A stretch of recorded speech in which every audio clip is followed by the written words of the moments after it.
నలిగిన వారి ప్రాణమును ఉజ్జీవింపచేయుటకును, వినయము గల వారి యొద్దను, దీన మనస్సు గల వారి యొద్దను నివసించుచున్నాడట.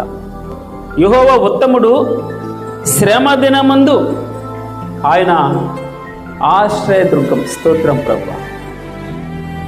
శ్రమ దినమందు ఆయన ఆశ్రయదుర్గం, తన యందు నమ్మిక ఇచ్చువారని ఆయన ఎరుగును. వినుట వలన విశ్వాసం కలుగును, వినుట క్రీస్తు యేసు మాట వలన కలుగుతుంది. ఆ వాక్యము బలము గలదే, సజీవమై రెండంచులు గల ఎటువంటి కట్కము కట్టని వాడిగా ఉండి ప్రాణాత్మలను మూలుగులను విభజించినంత మటుకు దూరచ్చు. అన్ని సమస్యలకి అది ఆన్సర్ ఆ వాక్యం.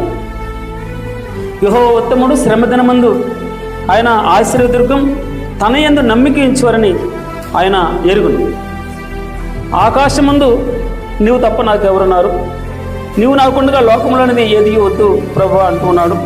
తర్వాత కింద భాగంలో చూస్తే నా శరీరం నా హృదయం క్షీణించిపోయినను దేవుడు నిత్యము నా హృదయమునకు ఆశ్రయదుర్గం, స్వాస్థ్యమని అన్నాడు. స్వాస్థ్యం అంటే భగవంతుడే మనకి స్వాస్థ్యం ఆస్తిగా ఉన్నాడు. అందుకే నలిగిపోయింది శరీరం, నలిగిపోయిన హృదయం, క్షీణించిపోయిన హృదయం అయినా పర్వాలేదు, దేవుడు నిత్యము నా హృదయమునకు ఆశ్రయదుర్గమై అన్నాడు. నలిగిన రెల్లును అతడు విరువడు. మకమకలాడుచున్న జనపనారు ఒత్తిని ఆర్పుడు. మకమకలాడుతున్న జనపనారు ఒత్తే ఆరిపోతుంది, మినిగిమంటూ ఉంది. ఇంకొక 10 నిమిషాలు అయితే ఆరిపోద్ది. ఎందుకులే దాని గురించి పట్టించుకోవడం, కొత్తది కొనండి అన్ను తగ్గుతుంది. ఎందుకు అంటే మీకు మాట మీకు చూపిస్తాను. నేను ఐగుప్తులో ఉన్న నా ప్రజల బాధను నిశ్చయముగా చూచి తిని, ఆయన చూస్తూ ఉన్నాడు. అంటే విరిగిపోయింది అని ఆయన మనసులోకి వచ్చిందంటే దాని అర్థం ఏంటి? ఆయన చూస్తూ ఉన్నాడు.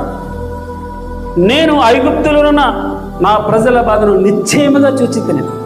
మీరు అనుకుంటున్నారేమో నేను లేచుట కూర్చోవడం అని తెలుసు. నా మాట నాలుకకు రాకమునిపే ఆయనకి ఎరుక. నహూము గ్రంథం 1:7 యెహోవా ఉత్తముడు, శ్రమదినమందు ఆయన ఆశ్రయదుర్గం, తన యందు నమ్మిక ఉంచువారిని ఆయన ఎరుగును. మకమక లాడుతున్న జనపనారు ఒత్తే, మినిగిమంటున్న దీపం అది ఎప్పుడు ఆరిపోతుందో తెలియదు. భగవంతుడు అంటున్నాడు, నిన్ను ఐగుప్తులో ఉన్న నా ప్రజల బాధను నిశ్చయముగా చూచి తిని.